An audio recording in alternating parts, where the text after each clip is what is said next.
E se a maior prisão da sua vida estivesse disfarçada de pensamento? Essa voz que narra cada movimento seu, que comenta, que julga, que insiste em contar a mesma história sobre quem você é, talvez ela não seja sua. Talvez nunca tenha sido. E é justamente aí que mora o grande erro que quase todo ser humano comete: confundir a mente com a identidade, confundir o ego com o eu, e viver anos sob o domínio de uma narrativa construída por memórias antigas, medos herdados e padrões invisíveis que controlam sem que você perceba. A maioria das pessoas passa a vida inteira tentando consertar a superfície, sem nunca mergulhar onde a transformação real acontece, no subterrâneo da psique, onde moram a sombra, os símbolos ocultos e os fios sutis que tecem a nossa identidade. E quando você começa a enxergar isso, não com os olhos, mas com a consciência, tudo muda.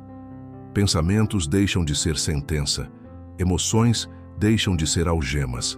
A narrativa interna, antes tirana, começa a se dissolver, silenciosamente. Neste vídeo vamos abrir essas camadas, uma a uma. E à medida que você for conectando os pontos, vai perceber que algumas respostas, as mais poderosas, não gritam. Elas chegam de mansinho, quase despercebidas, mas ficam ecoando por dias. Por isso, se puder, fique até o fim. Às vezes, é no silêncio final que o maior insight acontece.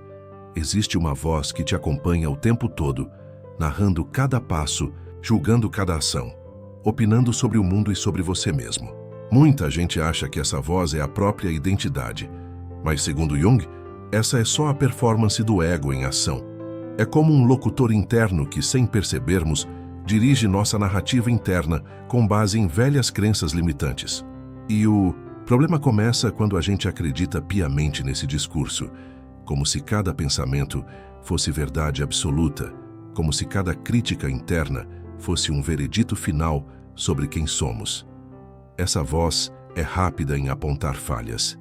Você sempre estraga tudo. Ninguém vai te levar a sério. Não é bom o suficiente. Mas perceba, isso não é a sua essência falando. Isso é o eco de experiências passadas, da psique condicionada, muitas vezes alimentada pelo inconsciente coletivo.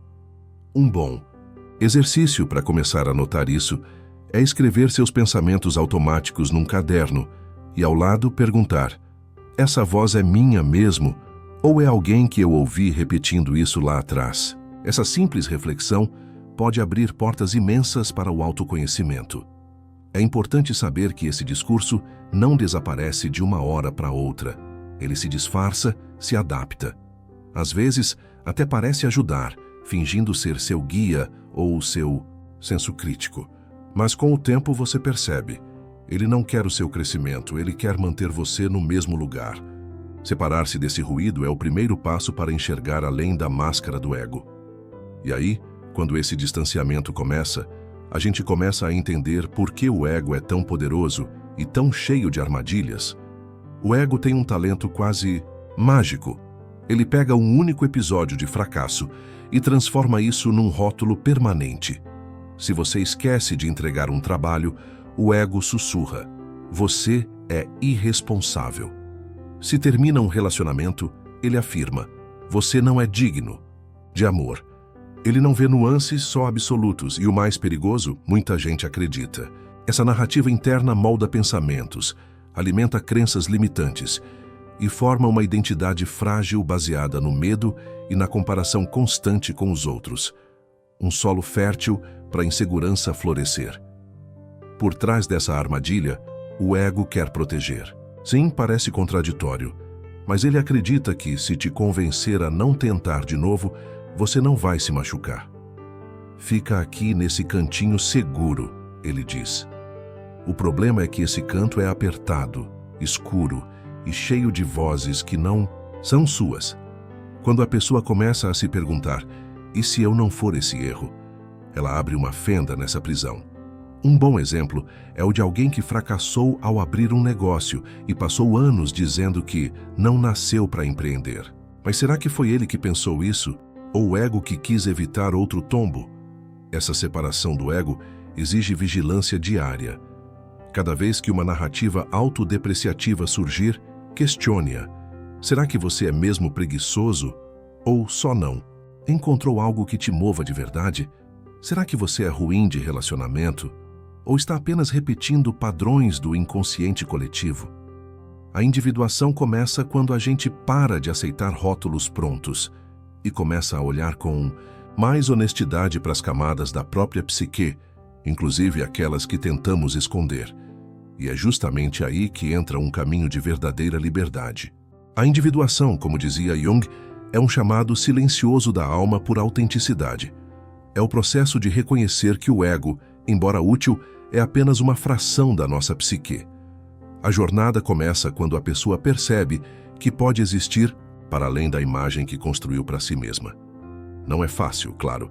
O ego esperneia, resiste, cria distrações.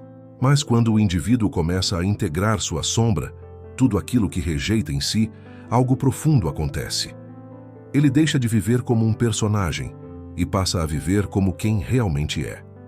Imagine alguém que sempre se mostrou forte e independente, mas esconde a própria necessidade de afeto por considerá-la fraqueza. Essa parte reprimida vira sombra.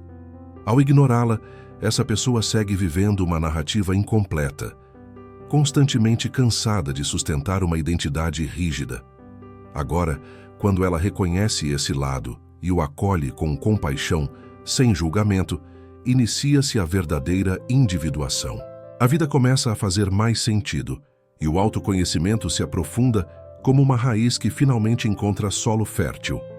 A individuação é libertadora porque nos aproxima do si mesmo, uma instância mais profunda que o ego jamais pode alcançar.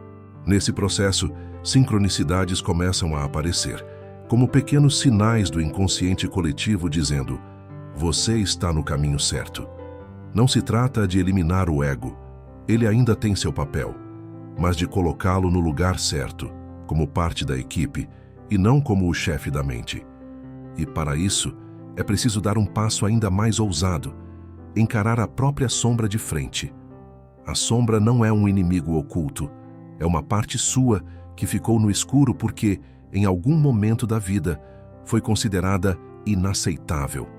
Sabe, aquele incômodo inexplicável com alguém muito extrovertido, quando você se diz tímido demais? Ou aquela irritação com gente que se impõe? Pode ser a sombra acenando. Ei, você também tem isso aí dentro. A psique projeta no outro, o que não consegue encarar em si. E enquanto isso não for reconhecido, o ego vai continuar criando histórias que nos afastam da nossa verdadeira identidade. Integrar a sombra é como abrir uma porta esquecida no porão da alma. Pode dar medo, mas também traz alívio. Um caminho simples e poderoso é a escrita automática. Deixe a caneta correr no papel sem censura por 10 minutos e observe o que surge. Ou comece a anotar seus sonhos, sem tentar entendê-los de imediato. Eles são como cartas do inconsciente, usando símbolos para mostrar aspectos da psique que precisam ser olhados com mais carinho. Cada insight desse tipo rompe uma camada de crenças limitantes e aprofunda o autoconhecimento. Essa prática exige coragem, sim, mas ela dá frutos que o ego nunca conseguiu oferecer: leveza, liberdade e a chance de viver sem precisar fingir. Quem mergulha nesse processo começa a notar pequenos sinais: menos reatividade nas relações, mais empatia com o outro, mais clareza sobre seus pensamentos. E essa clareza é a ponte para um passo ainda mais profundo: a capacidade de observar seus próprios pensamentos sem se confundir com eles. Pensamentos surgem o tempo todo, como bolhas na superfície de um lago agitado. Mas aqui está o ponto crucial: você não é essas bolhas. Pensar não é o problema. O problema é acreditar que tudo que se pensa é verdade. Quando alguém começa a observar a própria charla mental sem se apegar a ela, algo mágico acontece. Mente desacelera. É como se o ego perdesse o controle do volante por alguns segundos, e nesse intervalo surge uma presença silenciosa, mais lúcida, mais alinhada com o verdadeiro eu. A prática da meditação é uma das ferramentas mais diretas para isso. Mas não precisa ser algo esotérico ou rígido. Pode ser um simples exercício de 5 minutos, observando a respiração, ou ouvir os sons ao redor sem julgar. A ideia é estar ali, presente, e assistir aos pensamentos como quem assiste a um filme curioso, mas não envolvido. Com o tempo, você começa a reconhecer padrões, pensamentos repetitivos que giram sempre em torno do ego, da identidade, das crenças limitantes que sustentam a narrativa interna. Essa separação do pensamento não te afasta da realidade. Pelo contrário, te aproxima dela com mais leveza. Você percebe que não é a ansiedade, não é a comparação, não é a autocrítica constante. É apenas a psique processando ruídos antigos. E nesse estado de presença, surgem momentos inesperados que carregam uma estranha sensação de sentido, como se o universo te respondesse de forma sutil. Jung chamou isso de sincronicidade, e é sobre isso que a próxima parte vai falar. Sabe quando você pensa numa pessoa e de repente ela te liga? Ou quando uma frase aleatória num livro responde exatamente à dúvida que martelava na sua cabeça? Não é coincidência, é sincronicidade.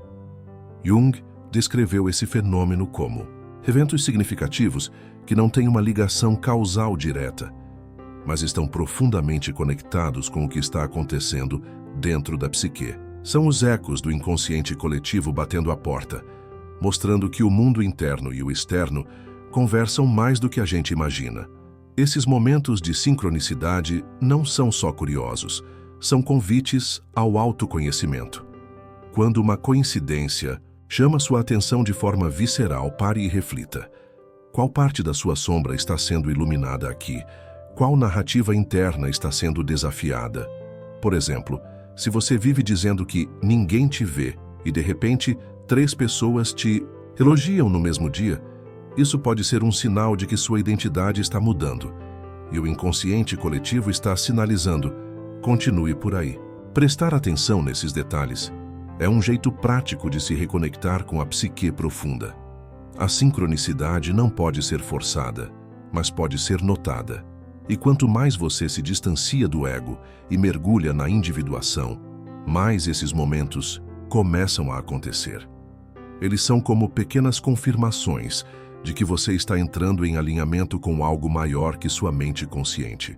Mas para reconhecer essas mensagens, é preciso estar livre das amarras mentais herdadas, aquelas crenças limitantes que parecem verdades absolutas, mas que talvez nunca tenham sido suas. A maioria das crenças que você carrega nem sequer foi escolhida por você. Elas foram herdadas, da família, da escola, da cultura, da religião, e com o tempo, o ego as encaixou como parte da sua identidade. Dinheiro é sujo, amor dói. Tenho que me esforçar muito para merecer algo bom. Soa familiar? Essas ideias repetidas silenciosamente na narrativa interna moldam seus comportamentos, sabotam suas escolhas e limitam o potencial de individuação. E o pior, você acredita nelas como se fossem suas, quando na verdade são apenas heranças psíquicas. A libertação começa quando você se torna um investigador da própria mente. Pegue um pensamento recorrente e pergunte: esse pensamento vem de mim ou foi plantado lá atrás? Faça isso escrevendo, olhando nos olhos da sua história. Se acreditar que nunca será bom o suficiente, pergunte: quem foi que me convenceu disso primeiro? Esse tipo de reflexão abre buracos no muro do ego e permite que a luz do autoconhecimento entre. A psique se reorganiza e a identidade se reconstrói. Não mais em cima de medo, mas em cima de consciência. Ao desconstruir essas crenças, a pessoa começa a sentir mais leveza nas decisões, mais autonomia sobre a própria vida. Mas atenção, o ego vai tentar sabotar esse processo, jogando culpa, vergonha, dúvida. Por isso é tão importante usar ferramentas práticas que fortaleçam a nova percepção. Ferramentas que ajudam a realinhar a mente, a narrativa interna e, claro, aprofundar esse reencontro com o verdadeiro eu. E se você não sabe por onde começar, calma, porque é justamente sobre essas ferramentas que vamos falar agora. A individuação não é um passeio teórico, ela exige prática. E felizmente existem ferramentas poderosas que te ajudam a abrir esse caminho por dentro. A escrita reflexiva, por exemplo, é um verdadeiro espelho da psique. Escreva sobre o que sente, o que pensa, o que repete e o que esconde. Mas vá além. Escreva como se ninguém fosse ler, como se estivesse conversando com sua sombra. Quando colocamos no papel os pensamentos que giram na mente, a narrativa interna começa a perder seu domínio e o ego, seu trono. Outra ferramenta potente é a análise dos sonhos. Sonhos são como cartas que o inconsciente coletivo envia à mente consciente, cheias de símbolos, metáforas e pistas. Não precisa ser um expert em Jung para começar. Basta anotar os sonhos assim que acordar, sem tentar entendê-los de imediato. Com o tempo, padrões surgem, arquétipos, conflitos internos, desejos reprimidos. Isso aprofunda a reflexão e revela pontos cegos da psique, especialmente aqueles aspectos da sombra que ainda resistem à luz do autoconhecimento. Por fim, pratique o questionamento ativo das suas crenças. Faça isso diante do espelho, diante de uma folha em branco, diante da vida real. Pergunte: esse pensamento me aproxima ou me afasta de quem eu realmente sou? Esse tipo de provocação afina sua identidade e dissolve a rigidez do ego. Aos poucos, a mente deixa de ser inimiga e se torna uma aliada. E quando isso acontece, a jornada se transforma. E o mais bonito é que essa transformação não precisa ser lenta. Às vezes, basta uma única pergunta certa para mudar tudo. Você consegue imaginar como seria viver sem se confundir com tudo o que passa pela sua mente, sem deixar que pensamentos automáticos decidam por você, sem repetir crenças que não te pertencem? A verdade é que agora você sabe, existe um caminho e ele começa dentro. A pergunta é: você vai seguir ignorando os sinais da sua própria psique? Ou vai começar a prestar atenção nas sutilezas que vêm te chamando há tanto tempo? O que mais na sua vida pode estar sendo guiado por uma narrativa que precisa ser reescrita? Quais padrões você ainda chama de personalidade quando, na verdade, são apenas condicionamentos antigos? Me conta aqui nos comentários. Qual foi o trecho desse vídeo que mais te fez refletir sobre quem você realmente é? Vamos trocar ideias. Sua vivência pode ajudar outras pessoas também nesse processo de individuação e separação do ego. E claro, se esse vídeo te tocou de alguma forma, inscreva-se no canal e ative as notificações, porque toda semana tem conteúdo como esse, profundo, provocativo e transformador. E se quiser continuar mergulhando nesse universo, eu recomendo que você assista agora mesmo ao vídeo indicado aí em cima no card. Ele é o próximo passo natural nessa jornada.